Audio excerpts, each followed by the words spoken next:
दखल देने लग जाएंगे तो अदारे अपने आप पे पैरों पे खड़े नहीं होंगे और उनमें खुद एतमादी नहीं आएगी कि हमें अपने मामलात किस तरह चलाने हैं। और एक आम तासुर ये फैल जाएगा कि अदालत हर मामले में दखल देती है। लेकिन मैं आपकी दूसरी आता है जी जरूर सर। लेकिन अगर आपका एंगल ये है कि जी हम पैसा देने को तैयार हैं, अगर ये जायज़ हो, जी बिल्कुल सर, और आप जायज़ को फॉलो करने के लिए, जायज़ को पता करने के लिए आपके पास एक डॉक्यूमेंट्री सीरीज होती है, जनाब ये हमारे अखराजात हैं, जी सर, ये नॉर्मल है, इंडिया में ये होता है, जी सर, थाईलैंड में ये होता है, जी सर, एग्जांपल आपको जी बिल्कुल बेंचमार्क सर, है। जी सर, तो अदालत उस बेंचमार्क को और ये बात कर सकती है कि जनाब इख्तियार जरूर है पेमरा का, जी सर, लेकिन इख्तियार का मतलब ये नहीं है कि आप 100 रुपए की चीज 500 पे ले जाएं, आप 100 में 10 रुपए बढ़ाएं, जी सर, 50 रुपए बढ़ाएं, जी, लेकिन 100 का 500 बनाना नहीं है जायज। जी सर। तो मैं इस फैसले को इसलिए मैं आपको, क्योंकि मैंने फैसला पढ़ा नहीं है, लेकिन मैं अदालती पॉइंट्स हैं, अगर मैं उसको रेज करूं पॉइंट को, तो मैं इस पॉइंट को रेज नहीं कर सकता। मैं ये कर सकता हूं कि पेमरा के पास इख्तियार नहीं है जी। और अगर रेंट देखे, मैं थोड़ी सी बात, जी सर, प्राइस इंक्रीज करना और रेंट इंक्रीज करना दोनों फर्क है। बिल्कुल ठीक बात। एग्जाम्पल, जी सर, रेंट होता है आपका मकान का किराया, आप कह सकते जी सर, हैं। रेंट हो सकता है मैंने आपका ट्रैक्टर इस्तेमाल किया, उसका किराया, जी सर, वो मार्केट प्राइस पे बेस्ड होता है। जी सर, प्राइस होती है वो होती है चीज की डिमांड और सप्लाई के बेस पे। जी सर, आज अंडे की कीमत 150 रुपए दर्जन है, कल 130 रुपए थी, उससे पहले 100 रुपए थी। जी सर, गर्मी में कम हो जाएगी, सर्दी में बढ़ जाएगी। प्राइस फर्क है, रेंट फर्क है। तो ये इन तमाम चीजों को मद्देनजर रखते हुए सर ये प्राइस में भी नहीं आ रहा। एक तो होती है ना बिट होती है, बिट अगर आप विन करते हैं कितने में चले जाती है, 1 लाख रुपए की चीज़ 1 करोड़ में बिट में सेल हो जाती है, वो तो एक अलग मैटर है। और ये भी एक बड़े सिक्सर लगते रहे हैं पैमरा के कि 10 लाख की चीज़ 1 करोड़ में सेल हो गई।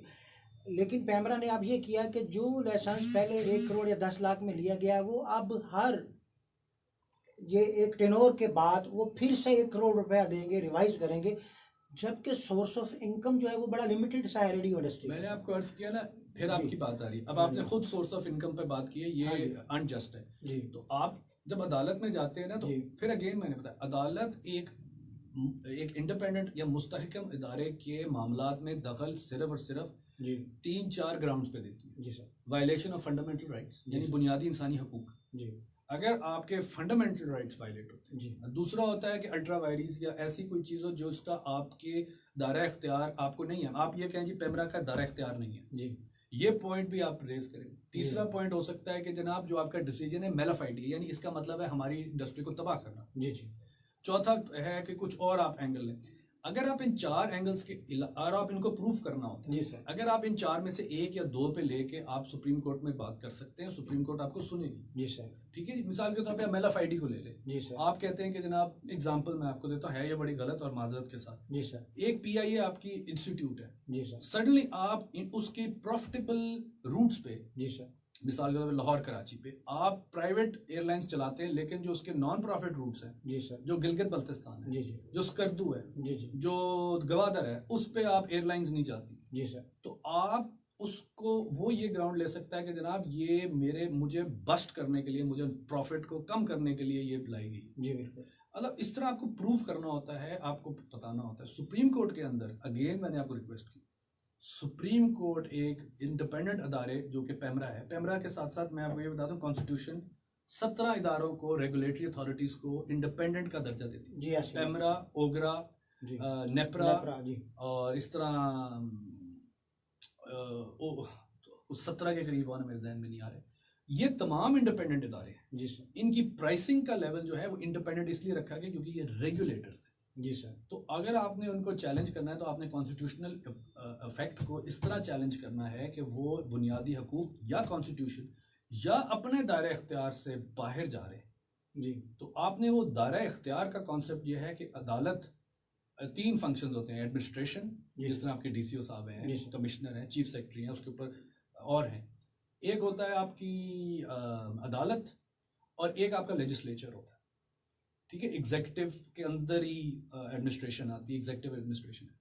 अदालत का काम है कि एग्जीक्यूटिव या एडमिनिस्ट्रेशन अपने अपने दायरा इख्तियार में रहे। जी जी, अदालत भी चेक करती है अपने ही लोगों को, सुप्रीम कोर्ट हाई कोर्ट को चेक करती है कि आप दायरा इख्तियार से बाहर तो नहीं थे। जी जी, हाई कोर्ट चेक करती है लोअर कोर्ट्स को कि आप दायरा इख्तियार से ऐसी बाहर बात है, बिल्कुल सही। सो अगर आप महज़ब माशरे के अंदर देखें तो वो आप पंजाबी में कह दें, उर्दू में कह दें, कि यार आप अपने हद से आगे आ रहे हैं, जी जी बिल्कुल ठीक बात आप तमीज में रहें, जी रहें। जी जी रहने का क्या मतलब है कि आपका जो दायरा इख्तियार है जी उससे बाहर ना निकले। उससे बाहर ना निकले। और दायरा इख्तियार मुतय्यन करता है सोसाइटी नॉर्म्स, सोसाइटी की कदरों पे, उनकी वैल्यूज पे। और again on a larger scale Pakistan में सोसाइटी की कदरें और वैल्यूज इंडिविजुअल की कॉन्स्टिट्यूशन मेंटेन करती है।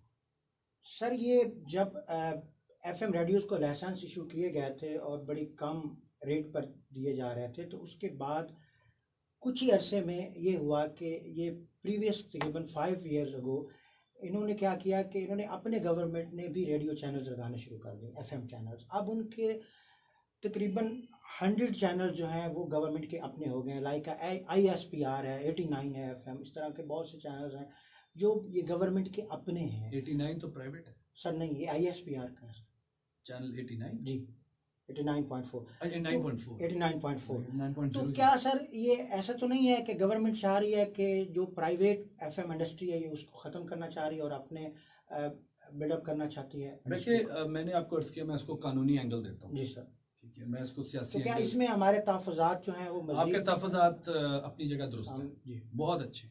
जी इन तहफ़्फ़ुज़ात को एक ज़ुबान, लीगल ज़ुबान देना ज़रूरी है। जी सर लीगल ज़ुबान देने के लिए आपको कॉन्स्टिट्यूशन की ज़ुबान और अपनी ज़ुबान को मिलाना होगा। जी आईने पाकिस्तान के अंदर आपको तहफ़्फ़ुज़ दे दिया गया 1974 में। जी 1945 के अंदर वादा था जी कि आपको तहफ़्फ़ुज़ दिया जाएगा, जी। बलोचीज आपको तहफ़्फ़ुज़ दिया जाएगा, बिल्कुल सिंधी, ठीक पंजाबी, न उर्दू स्पीकिंग, गिलगित बल्तिस्तान, कश्मीरी, ये हमारे एरियाज़ हैं जी। जिनमें से फिर मैं बात लंबी होती वरना आपको लेकिन बताता। 1974 में कॉन्स्टिट्यूशन को जो है वो डेवलप किया गया 56 भी हुआ है, 62 भी हुआ है, लेकिन लेकिन कंप्लीटली जो है वो जो आज चल रहा है वो 74 है, 74 जिसको है। काफ़ी हद तक देखा जाता है। जी कश्मीर बल्तिस्तान फिर एक इंटरेस्टिंग पॉइंट्स मेरे पास बहुत है, जी सर। क्योंकि मैं इसको आर्टिकल क्योंकि 1 ये से आपका फेवरेट सब्जेक्ट है। नहीं, मैं पढ़ाता हूँ। जी सर। लॉयर्स 99% 199 को ही देखते हैं, जी सर 99%। जी ऐसी बात मैं आर्टिकल 1 से लेके आर्टिकल 280 तक देखता हूँ, जबरदस्त मैंने सब पढ़ाना है। जबरदस्त। तो गिलगित बल्तिस्तान और कश्मीर आपका नॉर्दर्न एरिया कहलाता है, जी कश्मीर के एरिया, सॉरी कश्मीर इंडिपेंडेंट है।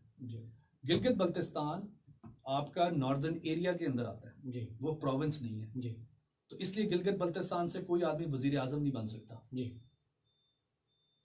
ठीक है। अब गिलगित बल्तिस्तान का आदमी खड़ा होकर कह सकता है मेरे साथ ये हक तलफी है, बिल्कुल सही बात। मैं क्यों नहीं वजीर आजम बन सकता? जी वाई पंजाब का बनेगा, वाई सिंध का बना है, वाई बलोचिस्तान से बना है, जी KPK से PM बना है, जी लेकिन कभी भी गिलगित बल्तिस्तान से नहीं बना। जी कश्मीरी ग्रुप से जरूर बना है। जी ठीक है। एक हमारे वजीर आजम कश्मीरी थे, जी बिल्कुल। थे वो पंजाब से। पंजाब जो कश्मीरी डोमिसाइल है वो पंजाब में वोट दे सकता है दे सकता है और कश्मीर में भी दे सकता है। जी। आइन के अंदर ऐसी लेकिन बारीकियां एज अ हैं। कैंडिडेट जो है वो as a candidate Gilgit Baltistan नहीं आ सकता, उनका नहीं आ CM है। जी तो सर इस तरह मैं आपको एंगल देता हूं कि ये डेवलप हो रहा जी, है। आपका जो एंगल है वो अगर जी, सर। कानूनी जुबान में उसको दूं, उसके अंदर आपने ये नुक्ता नजर देना है कि आपको राइट टू डू बिजनेस, जी sir right to freely do business, right to आपके जो बुनियादी हकूक है जी सर इसमें डिस्क्रिमिनेशन ना हो, जी सर उसके तहत आपका जो रोजी है वो कम की जा रही है और आपके ऊपर अननेसेसरी, अनजस्टिफाइड, जो कि आपके ख्याल से जी एक मेलाफाइडी का लफ्ज है, वो इसका मतलब है बदनीयती। बिल्कुल ठीक बात। बदनीयती पे ऐसे चैनल्स डाले जा रहे हैं ताकि आप बस्ट हो जाए। जी सर अगेन इसको प्रूव करना जी सर। और अदालत के सामने जाना।